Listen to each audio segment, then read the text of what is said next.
ఈ రోజు మన స్టూడియోకి స్పెషల్ గెస్ట్ గా మెట్రో ప్లస్ హాస్పిటల్లో వర్క్ చేస్తున్న జనరల్ ఫిజిషియన్ డాక్టర్ ఓం శ్రీ మేడం గారు మనతో ఉన్నారు.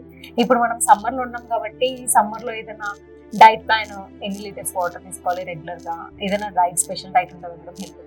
ఎస్ అండి, సమ్మర్ స్పెసిఫిక్ గా మనం చాలా డిహైడ్రేట్ అవుతూ ఉంటాము. సో డిహైడ్రేట్ అయిన కొద్దీ మన బాడీలో వాటర్ లాస్ అనేది ఉంటుంది. సో ఎంత ఎక్కువ వాటర్ తీసుకుంటే సమ్మర్ లో అంత మంచి. అండ్ ముఖ్యంగా ఒక 3 to 4 లీటర్స్ ఆఫ్ వాటర్ తీసుకోమని చెప్తుంటాను. మెయిన్ వాటర్ హైడ్రేషన్ గురించే కాకుండా సమ్మర్ లో చాలా అండర్లైన్ ప్రాబ్లమ్స్ ఉంటూ ఉంటాయి. యూజువల్లీ చిన్న చిన్న ప్రాబ్లమ్సే కదా అని ఇగ్నోర్ చేస్తూ ఉంటారండి. Like hair fall, body weight loss కానీ, సడన్ గా ఎక్కువ పెరిగిపోవడం కానీ, లేకపోతే సడన్ గా బాడీలో బోన్స్, జాయింట్స్ పెయిన్ రావడం కానీ.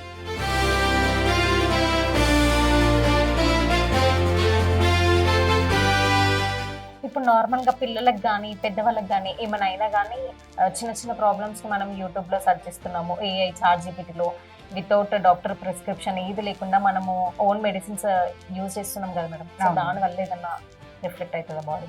సో ఆబ్వియస్లీ ఈ మధ్య కాలంలో చాలా పేషెంట్స్ ని చూస్తున్నాము. వాళ్ళు గూగుల్ సెర్చ్ చేసి కానీ, ChatGPTలో చూసి కానీ వెంటనే వాళ్ళు టాబ్లెట్స్ తీసుకోవడం కానీ, వాళ్ళు ట్రీట్ చేసుకోవడం కానీ చేస్తున్నారు. సో ఏంటి జరుగుతుంది అంటే, ఒక చిన్న గ్యాస్ట్రిక్ టైప్ ఆఫ్ పెయిన్ ఏదన్నా ఉంటే చెస్ట్లో, సో వాళ్ళకి అది గ్యాస్ట్రైటిస్ అంటే ఆ రోజు ఏమైనా స్పైసీ ఫుడ్ తిన్నా కానీ, లేకపోతే వేరే ఏదైనా సర్కమ్స్టెన్సెస్ వల్ల వాళ్ళకి గ్యాస్ట్రైటిస్ వచ్చి ఉండొచ్చు. దాన్ని అది మయోకార్డియల్ ఇన్ఫాక్షన్ అంటే హార్ట్ అటాక్ అన్నట్టు చూపిస్తుంది. ఇంట్లో ఉండి కూడా చాలా మంది స్ట్రెస్ ఫీల్ అవుతుంటారు కదా మేడం, అంటే ప్రాబ్లమ్స్ ఉండడం వల్ల ఆలోచించి ఎక్కువ స్ట్రెస్ ఉండడం వల్ల సో వాళ్ళకి హెల్త్ ఇష్యూస్ వస్తుంటాయి. అవునండి. సో అది మనం ఎలా తెలుసుకుంటాము ఎటువంటి హెల్త్ ఇష్యూస్ ఏంటి అని? యూజువలీ నార్మల్ ఒక డిసీజ్ ఉన్న పర్సన్ కంటే స్ట్రెస్ లెవెల్ ఎక్కువ ఉన్న పర్సన్కి వచ్చే కండిషన్స్ చాలా ఎక్కువ ఉంటాయండి. యూజువలీ స్ట్రెస్సే కదా అనుకుంటాం, స్ట్రెస్ అవుతున్నాను అంటే ఇగ్నోర్ చేస్తాం. వేరే వాళ్ళు, ఇంట్లో వాళ్ళు కానీ, బయట వాళ్ళు కానీ ఎప్పుడైనా మనకు చెప్పినప్పుడు we don't take it seriously.